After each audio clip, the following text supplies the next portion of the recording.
We'll kick it off. Welcome everybody to the live stream, and maybe this is your first time visiting my channel. My name's Grant, and you've obviously found your way here. My channel name's Straight Six Fan, and what I like to do on my channel is I like to cover.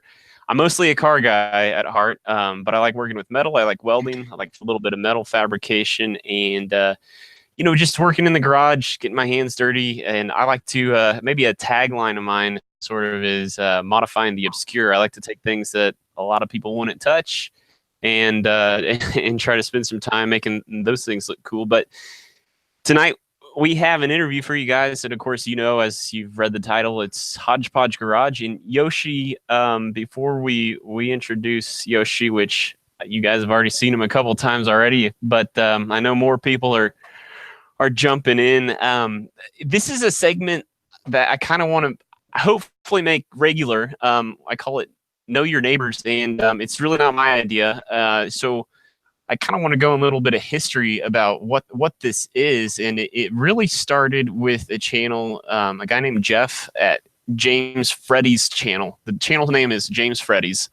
So that's FREDDIES, and he started doing this, kind of going around the garage gang, kind of introducing the other channels. We kind of hang out in similar circles, so I think sometimes though we lose sight. We think we know somebody because we're seeing it one-sided. We're watching each other's channels, but I think sometimes when you get dialogue, you get to know people a little bit better. And so then some of you guys might know too, one of my coworkers is Greg of Greg's Garage, and so he kind of took over for the Freddy's channel, James Freddy's channel, and started doing. He whipped out about 7 of these, and so I guess I've got the baton. I'm taking it my way, and I'm gonna try to. I feel like we kind of have a new graduating class of the Garage Gang, or maybe a new batch. So. With that all being said, I kind of want to take this and run with it in 2018. And so thanks again to Greg for putting together this intro bit. But we'll roll that beautiful bean footage, as they say, and kick off Know Your Neighbors. All right, I feel like I'm playing the role of radio DJ. Thank you guys for not having a social life on Friday night like Yoshi and myself. And with that, I want to introduce of Hodge Podge Garage, Yoshi, and please for us pronounce your last name if you want your last name out there.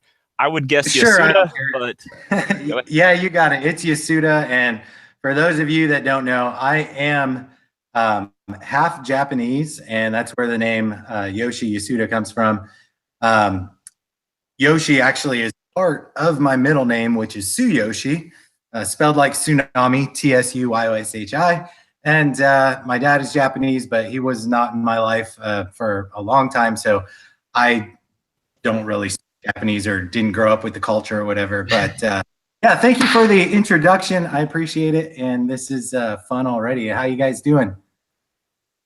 Yeah, no, see, this is comfortable for me because before I started my YouTube career, I did a lot of podcasting, and when I first decided I wanted to get into podcasting, like I would record myself talking about sports, and I'd listen back to myself, and I sound so boring. And this, having someone on the other side, I realized quickly having a co-host makes such a huge difference. And Yoshi, like I don't smile this much on my own videos. It's so hard for me to one man. Like I think people, I don't know if my personality really comes across in my videos. So this is fun. I love having somebody else to kind of dialogue with and bounce off. So thanks again for being my my guinea pig for the show. So Absolutely. So with that, I kind of want to roll into some questions, and I'm watching through the live chat, which is going to be a challenge. This is my first one and I've watched other people's live shows enough to see people struggle with keeping up. But I saw, yes, James Durbin, you'd asked earlier when I said Greg, you meant Greg Porter, and yes, that is correct. This is Greg, and would you look there? He's dropped in the house, so Greg is in the house right now, but. Yoshi, this is about you. This episode is about you, getting to know you. And so, the softball question here is what kind of motivated you? What made you want to get into YouTube at the beginning? Like what inspired you to just jump on the YouTube train? Well, I had a YouTube channel a while back, and I've actually had three total. The first one I had four videos, and it was just a couple base jumping videos, a couple surfing videos, and that was it. And one of those happened to go viral because I was in Greece base jumping. If you might know, my wife and I met skydiving, and we got into base jumping and did all kinds of stuff. Well, in 2014, we got invited by Go Fast energy drinks, which is kind of like Red Bull, just a different brand, I guess. But we got invited by Go Fast. There were 50 base jumpers worldwide that got invited to Zakynthos, Greece, on Navajo Beach, which is also known as Shipwreck Beach. And we were base jumping off of that for like a week. And it was like a 900-foot cliff, and we just geared up with our parachutes and ran and jumped off the cliff and landed down on the beach. And I got home, I guess, before everybody else did, and I put together just a really quick video and threw it on YouTube, and it was probably my, I don't know, first or second video, and it aired in Greece, and it went on the news in several stations there, and it's got like 165,000 views now, and I was like, well, crap. Maybe I shouldn't have used copyrighted music and whatnot. Maybe actually do something with this. So I started this channel, but mainly I started this channel with my Plymouth satellite, and just wanted to document the entire restoration. And then it just kind of grew from there because Emily and I have so many hobbies. We just do all kinds of different things. And if you've seen a few of our videos or the playlist, it'll give you just a little tiny peek into what all we're into, and hopefully we're going to start adding to that. But that's the primary reason, is just to document the car, because I wanted to be able to go back and watch those videos and see the progress, and also see how I took things apart, because I'm not a mechanic by trade, and I needed some kind of visual reference how to put it all back together when I get there. No, I can relate. And actually, like, this is where the podcaster in me would wanted to really latch on to the satellite comment there, because that's really the next question I want to latch on to. But just real quick, I mean, a shout out to the guys jumping in on this live stream so far. Chaos Garage, we got Get It Garage, great friend of the both of us, Craig Durbin, excuse me, Rock Truck Rog. They keep rolling in. I think I saw AK Our Life has jumped in a little bit. So, and then Juan, I'm gonna probably butcher your last name, but let's go ahead and try it. Hinyosa. But yeah, man, this is fun. So your satellite, and that's what drew me to your channel, Yoshi. And I'm trying to remember. Man, I follow way too many Camaro builds. I'm a Ford guy, but I follow like 5 Camaro builds on YouTube. But I think it was South Carolina. Man, I don't know. Some Camaro build, but I saw your channel pop up as a suggestion, and my sort of channel tagline, modify the obscure. I like sort of the cars that, I mean, when you go to enough car shows, you see enough Chevelles, Camaros, Mustangs, Barracudas, like great cars. Like, they're awesome cars. Nothing's going to make those less awesome. But I think as a car builder, if you can get somebody interested in coming over to the side, and correct me if I'm wrong, but a satellite's like a debadged Roadrunner. Is that right? Yeah, this one is actually a Plymouth Satellite Sebring Plus, and it's basically a Roadrunner minus the 426 Hemi, and it has luxury amenities like I don't know what they really considered luxury, maybe the radio, and it had a vinyl and the two-tone paint, but it's basically a Roadrunner minus that engine. Okay, yeah. And Drew's Auto, sorry I missed you in that light, but yeah. So I love cars like yours, and even, I mean, I still call 72, that's the end of the glory years, 64 to 72 of the muscle car era. But, there aren't that many Plymouth satellite builds out there. And so like I always love watching, because I know you've got to have something cool planned for it. It's got to be cool, but I geek out to the pro touring type of stuff. I don't know. Maybe walk us through, what are your like pie in the sky dreams for this car? What are we talking from a power plant standpoint, engine whole drivetrain? Do you want to do the handling side? Is it quarter mile? Is it resto mod? Is it just straight up? Walk us through what's in your mind with that build. Originally, I thought I was going to be one of the purists and just straight restore it completely to original factory. And after I started breaking things down, I was like, you know what? This could really scream if I wanted it to. So I've kind of geared more towards the resto mod side. I am going to be doing all new suspension starting from the ground up. I'm either putting ladder bars or some sort of independent suspension, or not independent, but some new suspension on the back rather than the leaf springs. I am mini tubbing it. And for those of you who don't know what that means, it's basically taking the wheel wells and widening them so I can put larger tires wider on the back just to have more surface area on the ground. It's not going to be a straight quarter mile car or straight race car, but I guess pro touring / resto mod. As far as the front end, redoing suspension, probably going to be getting an upgraded K member so I can have adjustable shocks. And interior, I think I'm just going to wing it, man, because I do all kinds of stuff. When I used to skydive, I had a small company making skydiving jumpsuits, so I can sew pretty well. And I think I'm going to do the interior personally myself, as well as all of the dash and everything, put new gauges, all that kind of stuff. And then when it comes to the power plant, it has a 400 cubic inch big block right now. But what I'll be doing is, and I've got it stripped down, hanging right over, you might even see it back here. It's in a plastic bag, but it's right down to the block right now. I'm working on the body at the moment, but once I get to the engine, I'm gonna have it bored.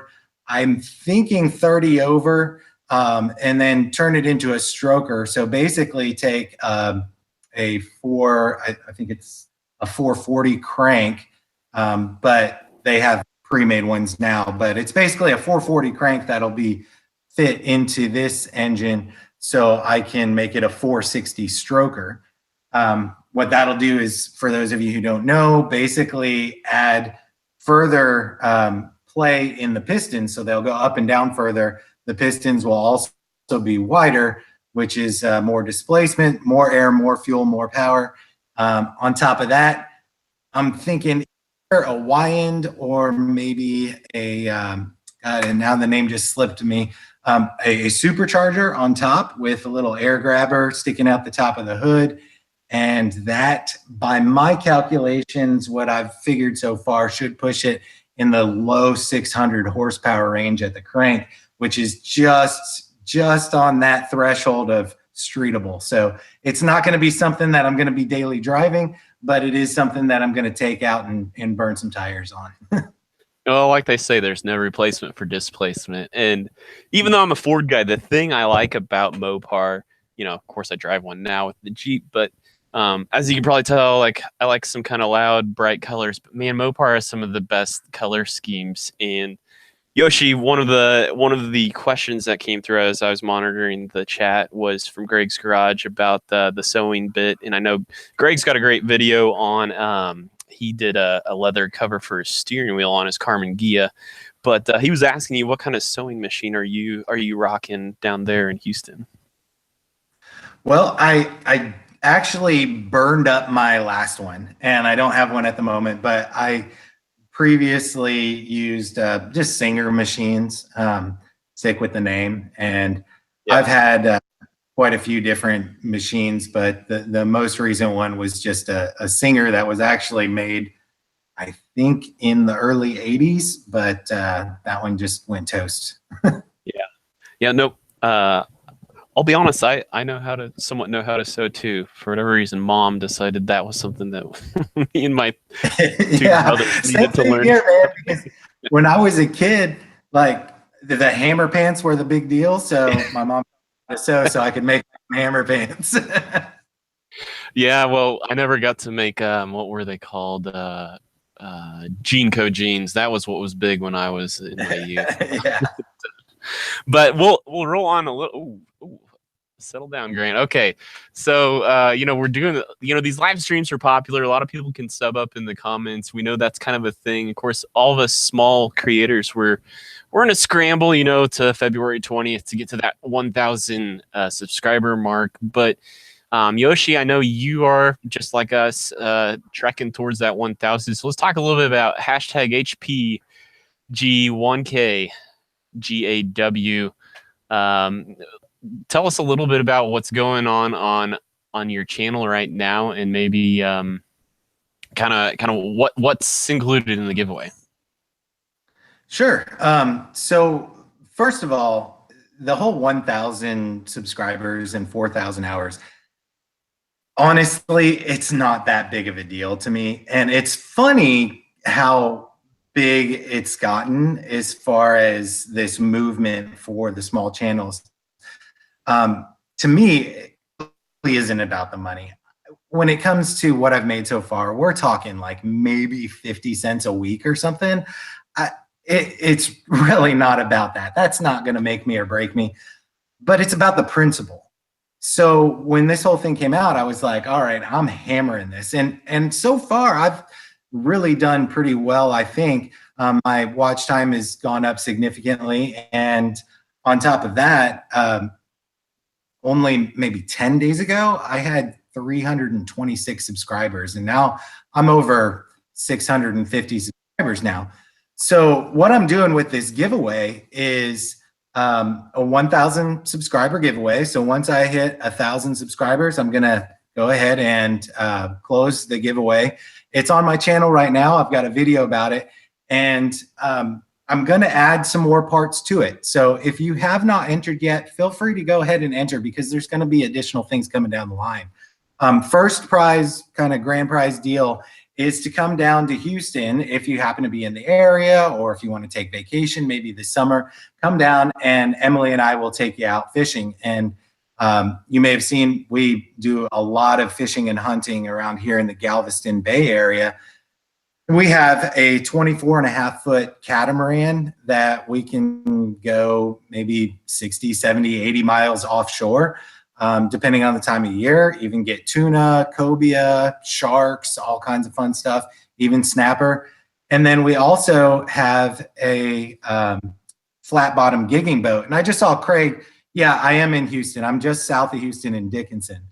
But we also have a gigging boat, which is a flat bottom boat, and it's aluminum. We built it in 8 months. It started off with just a bare bottom gigging boat. And I kind of figured out how to weld aluminum as best I could and put that together. So if you want to go out and flounder gig or bay fish or go offshore, that's kind of the first prize. Along with that, because I understand there's a lot of people that might not be able to come down here, is I do kind of metal art. I do painting, photography, drawing, whatever. So if you don't want the fishing prize, the other prize that you could choose is a sculpture of your choice. So that really is open to all kinds of people, because if you like cars, or if you like Star Wars, if you may have seen the AT-AT, animals, whatever, I'll just weld up a sculpture of whatever it is. And I've done sculptures of my GSP, my dog. I've got a video on that. I've done an AT-AT, ATST, which is an all-terrain scout transport Star Wars thing. And I did that for my 100 subscriber giveaway. And Bubba's Garage won that. So down the line, I believe I might add in some gift cards, maybe perhaps another camera, maybe even some drone stuff, because I'm starting to get a little on that. So gonna have a lot of different stuff along the way. So hang around and we'll see what happens. Yeah, speaking of Bubba's Garage, he promised he was going to be in on this live chat. So we got everybody give him hell if you can. But a couple more shout outs. Go to Bubba's Garage and be like, Chris, you punk, why didn't you Hodge Podge? And straight in. Yeah, man, how fun would it be to have him in on the chat? But a couple of shout outs, Right? mostly Hey, Mopar. mostly Mopar is here though, and Yeah, well, he's mostly here. He's got with all some kinds of good comments. extra numbers involved that maybe we don't normally use. But also wanted to throw a shout out to All Around and Back again has jumped on, and man, no, so a lot of good stuff there. But Yoshi, so I think that's really cool. With part of your giveaway, you're doing the fishing trip, and you talked about the different ways you can go with that. And I know you've already looked into a little bit of the logistics of what's like licensing like with if somebody comes in from out of state, but um that's another huge part of your channel. And so maybe talk a little bit about not just the fishing part. I know you're a big hunter. I think you were geese hunting not too long ago, and like I grew up in the country enough that I had enough friends that were big hunters. My dad wasn't a hunter, so I never really got into it. But it's funny because like we always tease each other, like they know when it's college football season because of me, and I know when it's like opening pheasant season because of them. So maybe what are your favorite seasons, both hunting and fishing? As far as fishing, we really like the spring and summer. When it comes to the fall, that's the flounder run. So that's when all the flounder are coming out of the bays, going offshore to spawn, and then they come back in. So that's the best time to flounder gig. Now, fishing, when it comes to trout and reds and sharks and snapper and all that kind of stuff, is typically spring and summer. As far as hunting goes, I don't know. My wife and I, we really like to duck hunt and deer hunt. So those are the two primary things that we do. We've got two German short-haired pointers, which are really meant for upland birds, whether it be quail or pheasant or stuff like that. But there's just not a whole lot really close in the area, so we don't do that much. But yeah, Guys, get into it. sorry. And oh yeah, no problem. We got into hunting shortly after we met. We found an ad on Craigslist for a hog hunt. We called up and went there. And our kind of saying is go big or go home. So everything we do, we dive in all the way. And a few years later, now we got a safe full of guns and we hunt every year. So it's just kind of our thing. Yeah, no doubt. You and Emily are definitely adventure seekers, and I think that's obviously part of your channel, and that's what makes you so fun to watch. Is not just what you're doing in the garage, but just that energy you bring.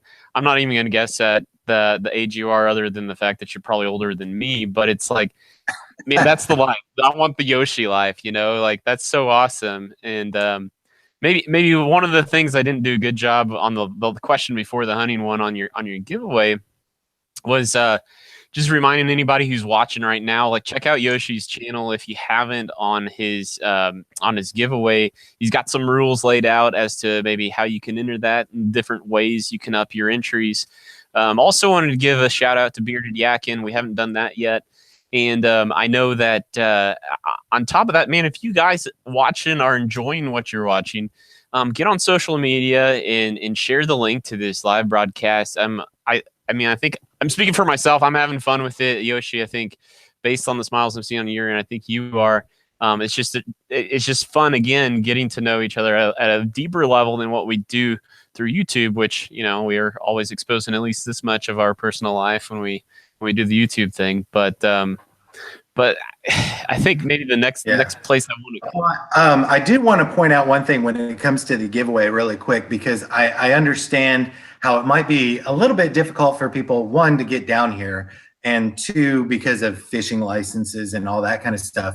But first of all, a fishing license, depending on if you are coming for a day, a week, or whatever, can range anywhere from maybe like 20, 30 bucks up to, I don't know, maybe like $100 or something like that for a non-Texas resident. So that could be something that keeps people back.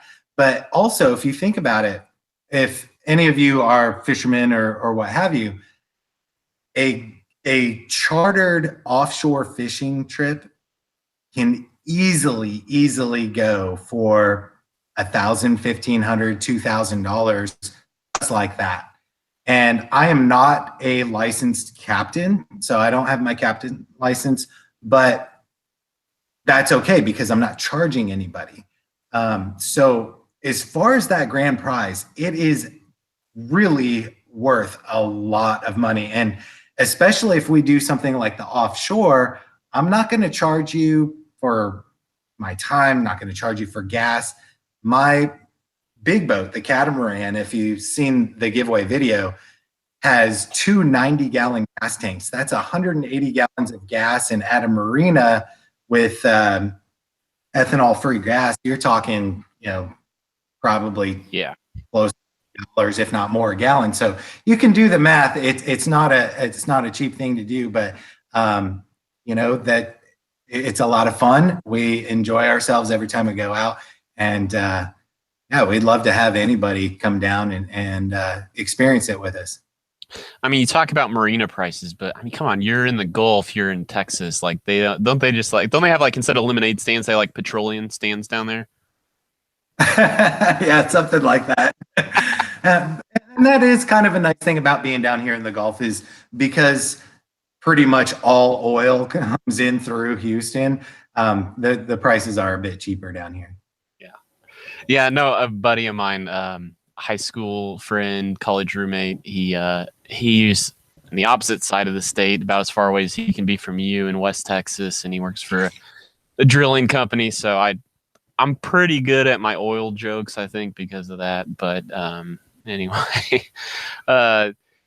next question. You did a good job, I think, tapping into. I think you and I are kind of in the same boat on the monetization thing. Like I always, I did a video on this. I always approach it from like, I didn't get necessarily into it for the money, but I saw the opportunity to make money on just like doing what I was going to do anyways with my hobbies. So it's really cool. But I mean, having said all that, when you walked through that whole conversation, what kind of advice would you, thinking about where you've been, where you've gotten to, where you are now, what kind of advice would you give to some of these smaller channels at the moment who are, we're trying to do the same hustle? So maybe what are some of your best pointers? First and foremost, make content. Last week, I don't even know how many videos I put out, but I did a lot. And that really helps, because if you have something for people to watch, they're going to come to your channel and watch it. There are different strokes for different folks, and there's something for everybody. So if you are not sure, somebody's not going to like this, or not a whole lot of people are going to like this, there's channels out there with people who don't even talk, and they just eat food and put a microphone so you can listen to them eating food. So there's a niche for everything.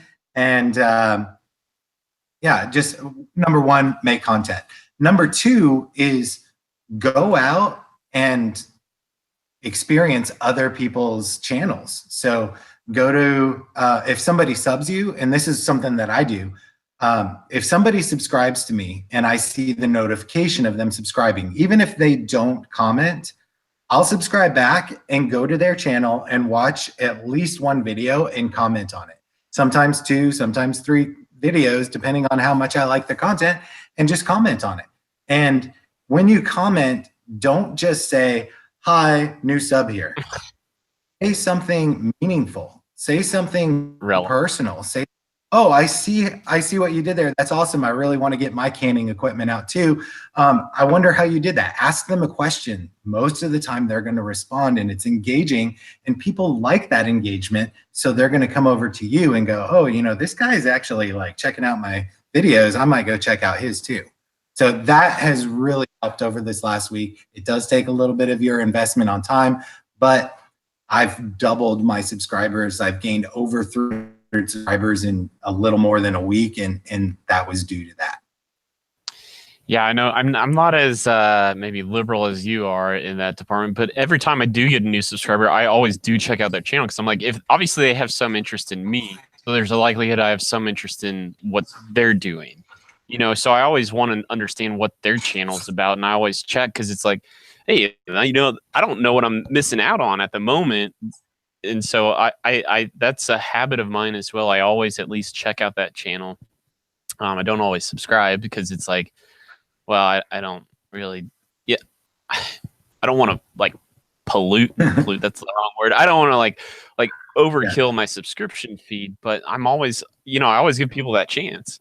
So that's really good advice. And so on top, as we're staying on the YouTube discussion, good pointers as well. What maybe, which I guess I'll shamelessly self plug. I've got a video up on the 4,000 hour bit, kind of, and even take my video one step further. Everybody who's in here, Google or YouTube search engine optimization or SEO, and you'll find great tips as well to help make your videos that you've already published. This is something you can proactively do or retroactively do, go back to your already inventory and make them more best practice. And that's going to help you. Like after I made that video, like I made myself practice what I preach. And my watch time from the day, which was last Friday, I think I had 8 hours of watch time. The next 2 days were in the 16 and 15 hour watch hour. So I was like, okay, if you're going to say it, go do it. But anyway, since we're still on the YouTube topic and we're talking about new subscribers and stuff, what's maybe one of the new channels that you subscribe to that's maybe a current favorite that you wouldn't have found if it wasn't for this environment we're in? There's so many. And on the flip side to you, I've actually subscribed to so many channels over this last week and a half, 2 weeks, because I've been in live chats like this or, live videos and found people. Let's see here. I just did a shout out because I had a mail call. Leather. I can't remember the name off the top of my head. No. I've had a little too much scotch. What was that channel? I know who you're talking about. Let me see if I can pull it up. You keep talking. So a lot of different channels, and ones that either are doing car restorations or something completely out of my wheelhouse. I've found a lot of channels that do stuff on regenerative agriculture and prepping, and I really enjoy that kind of stuff. And while I wouldn't previously have searched, pickling asparagus, just yesterday, I'm sitting there watching pickling asparagus videos, and my subscription list, like I said, has really grown. And I don't have one particular venue that I stick to because I enjoy so many different things.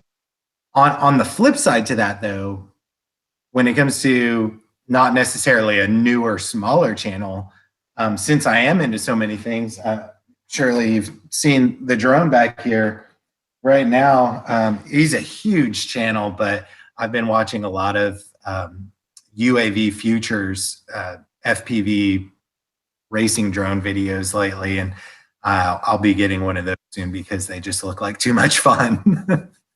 I think what you were looking for there earlier was Big Dog Leather, and that's 2 G's. Big Dog Leather. Big if you go to Big Dog Leather, check that out. It's BIGGDOGG Leather. Check him out. He does all leather working, and there's something kind of soothing about just him whacking on the mallet and putting prints on leather and staining it. It's pretty cool. I watch a lot of those. Yeah, well, and similarly, I mean, I like that's the cool thing about the shout out process, right? So, I mean, again, I probably wouldn't have stumbled upon Big Dog Leather either, but I'm a geek too. Let me see. I'm right under my bookshelf. I wonder if I can pull this off. Probably not, but I don't know if anybody out there watching is familiar with the I don't even know who did it. Excuse my mind, but it's a book called Strengths Finder, and the whole thought about it is that, hey, if you're not good at something, don't really invest your time in trying to improve your weaknesses. You should actually spend your time working on your strengths. And so I think about someone like Big Dog Leather, even though I love all the automotive focused stuff, and I just think about kind of I mentioned that video earlier of Greg's garage when he hand sewed his own leather wrap for a steering wheel. Well, not everybody's as badass as Greg Porter. So if you wanted a leather, like how cool would it be to have this network of like Big Dog Leather, and you're like, hey man, could you kind of throw a project their way? And so that's what's really cool about the YouTube community, is having like being able to leverage each other's strengths. And maybe I don't know Big Dog Leather well enough at this moment to know if he's a car guy or not, but I know he'd be excited to do your project if it was something like that. And I think that's what's really cool about kind of this, again, this like point in time we're in. Yeah, absolutely. Another thing too, like my Emily and I, every year for our anniversary, I stick to the traditional gifts and I hand make it. So last year was leather, and I made her a sheath for her hunting knife. And I hadn't thought about it or anything in a long time. And then that Big Dog Leather channel came around, and I was in one of these live streams and subbed to him, started checking out his videos, and ended up doing a mail call. So it's pretty cool how, it all really fans out, and we get to meet so many cool people all over the place. I mean, that's similar to another shout out to give right now, Drone Wolf Media. His channel is now, again, correct me in the chat if I'm wrong, Drone Wolf Media, but I can, from my early returns on kind of analyzing your channel, it's mostly like 100% drone footage, which is cool. But again, it's one of those things like, I think eventually my channel will have a drone, but that's way down the road before I'm purchasing one of those. But again, this goes back to if we can team up in creative ways with our YouTube channels, Drone Wolf Media gets a video out of something, and maybe like, I've got this series called Backroading with Joe, where me and another coworker just try to find random back roads here in Kansas and explore the countryside. And I'm just thinking like, man, how cool would it be if I could convince someone like Drone Wolf Media to follow me around and help shoot my adventure, and so like, it's just, that's, I keep always going back to I don't know if I'm going to hit this 1,000 subscriber mark by the 20th. And frankly, in a way, I don't care, because I know these new rules have like graduated me to this point that I never would have hit without it. If you watch my Happy Tubes Year video, I lay out my YouTube goals for 2018, and my goal was 614 subscribers. I think I'm at 431. And heck, I just got a new camera this week, and I put up on Facebook, I sold my old Canon Vixia HFR something alphabet soup 600. And the guy who bought it wants to jump into YouTube. And I thought that was just really cool how it's like, it's just, we're recycling this YouTube love here. So it's been a ride. Yoshi, I'm out of questions. We've already gone for a good almost 45 minutes. I want to be, first off, thanks for the time you've spent on this. This has been a lot of fun for me. I don't want to kick you off. If you want to keep going, we can keep going. But I also don't want to. I know you have a family, and I don't want to keep you on a Friday night. So I guess I'll turn it over to you if you have any parting shots or any final thoughts. Or yeah, I'm actually not really doing much. I've been playing around with the drone and fixing it up because I broke the landing gear, and we are still working on creating this 5th bedroom up in the loft area. We walled it off and stuff, so we're texturing and painting and stuff up there now. But with this evening, I guess, time really flies. Does anybody out there, there's a handful out there, does anybody have any questions or anything you want to know? It takes a minute for it to come across, but if you have any questions for either me or Grant, just shoot it out, and we'll try to hop on there and see what you say. Well, and see if this is the beauty of the host role, because I had all intentions of working in Q&A, but I didn't write it down on my notepad. And so thanks for bailing me out on that, Yoshi. That's a great idea. Like, that's, I was like, oh yeah, we were planning on doing this. I know Craig Durbin says he wants us to keep the party rolling and keep going. We fluctuated. I think we've had a decent turnout. It was kind of, I think it flatlined there at 13 for a while, but it went up to 19. We're at 16 currently. So, man, for my first live stream, I'm ecstatic. I this is awesome. So Yeah, and I hope you don't mind because I'm going to totally steal this idea and go to some other channels and do the same thing because this is really cool and fun and it's interactive and that's what I really like about it. There are some chats where people just sit here and talk about whatever. There are some chats that are interactive with the people that are in the chat. But this is kind of nice because it keeps things rolling between two people and still including the chat. And it's enjoyable. It's fun. yeah, so we got 2 questions already. And Get a Garage asks, "How long, Yoshi, have you and I known each other?" And this is like a perfect point in time for us to do this live chat because some future content for me is going to involve another channel, and I didn't find this other channel if it wasn't for your channel, Yoshi. And man, time flies. I don't know how long it's been. I'd have to really look that up. It's definitely over a year. Probably not. Actually, more it's than a year and a half. it's just under because Really? I got my satellite in March of last year. Okay. And the channel I started shortly after that. So we've known each other just under a year. And Grant was actually one of my very first subscribers. And we ended up kind of digging each other's channels and watching pretty much every video and commenting. We started chatting back and forth. Eventually, after the mail calls and shooting stickers back and forth, we're like, hey, shot each other's numbers, and now we text now and then, and actually became friends. So it's pretty cool. Yeah, and these are the same relationships like that I developed through my podcasting years, and my podcasting years is mostly just Big 12 college football is what I do. So I only have I have a limited number of the Big 12's not actually 12 teams, so and I can't have a relationship with my own team. So there's but anyway, it's awesome how so I had this summer series that I did where I would interview bloggers and podcasters who follow other teams, and it's when you talk to them enough, you feel like it's man, this is my long lost friend that I've never actually physically met. And so Yoshi, I feel like we're graduating to this that's what's cool about I guess the webcam process is it's a little closer than just the podcasting thing. But second question, you can see facial expressions and body language and all that kind of jazz. Yeah, because let me tell you, my West Virginia contact through podcasting, their sense of humor out there in West Virginia is a whole nother thing.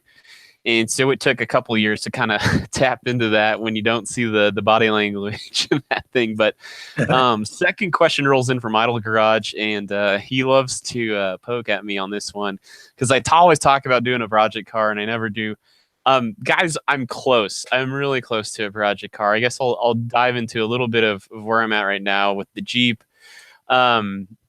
Put it up for sale yesterday. I really, really, really want to sell that thing. I love it. It's been one of my favorite vehicles to own, but man, when it breaks, it ain't cheap. So I really want for a daily driver a compact truck, but when you look at the used compact truck market, it's just ridiculous. So just one day when I was on Craigslist trying to figure out, so here's my price range. It's $8,000 down here, maybe up to $10,000 is kind of the window I'm looking in.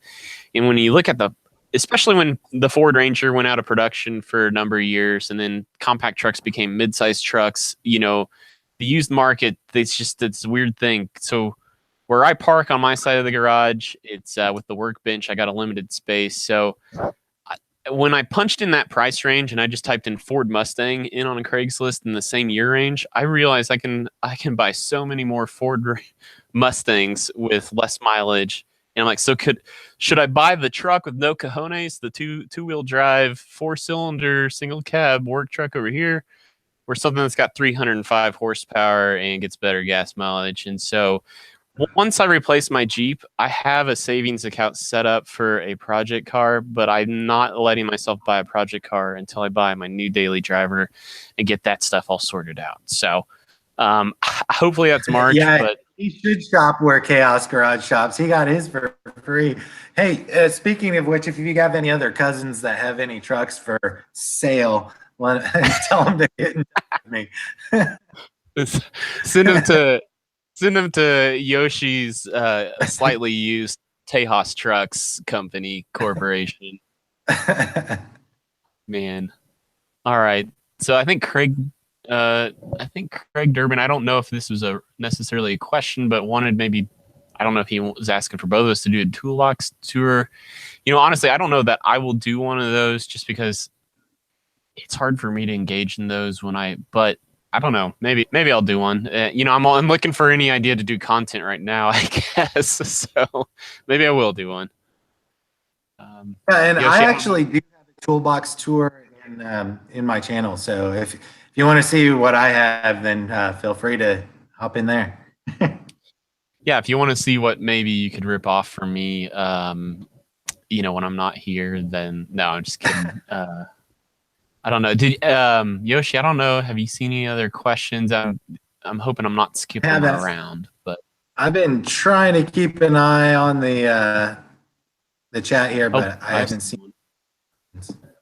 So Rock Truck Rob is asking me what kind of mic do I have? Well, first off, maybe I'll answer your question with another question. How does it sound on the other end?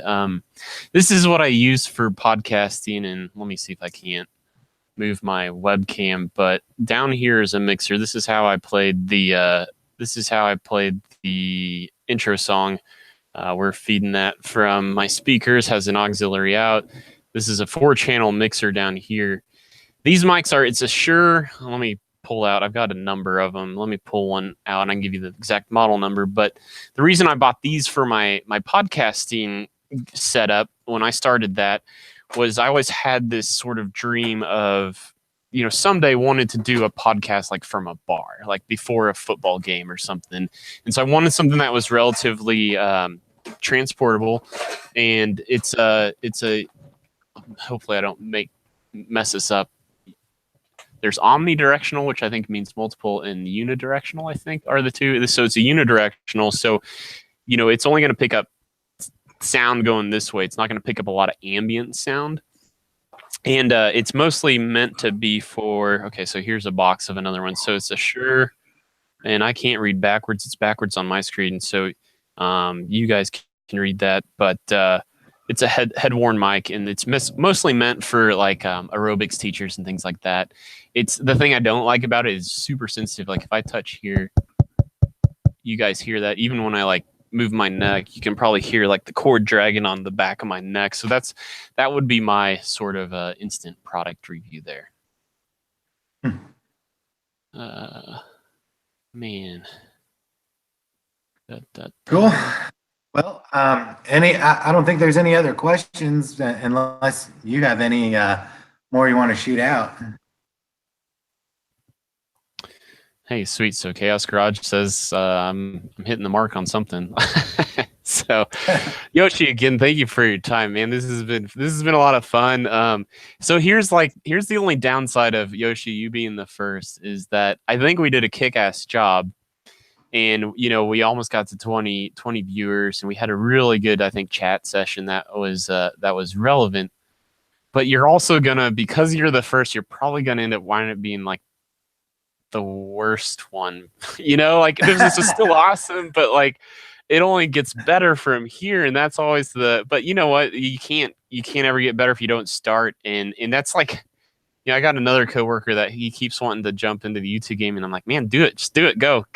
Do it, And so it's like, how the value of the first one is, you got to have the first one. So, yeah, absolutely. And I don't mind being the worst because I never claim I'm the best at anything.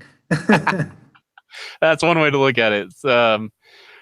Guys, we're going to call that a wrap. And so Yoshi, what we'll do before we sign off, you sign off the way you always sign off, and then I'll bookend it with my sign off. Yeah, speaking of which, I've been playing around a little bit just because of the whole monetization thing and seeing what's flagged. But you know what I say in any of my videos, don't forget, make cool shit. Exactly. And until next time, guys, peace out.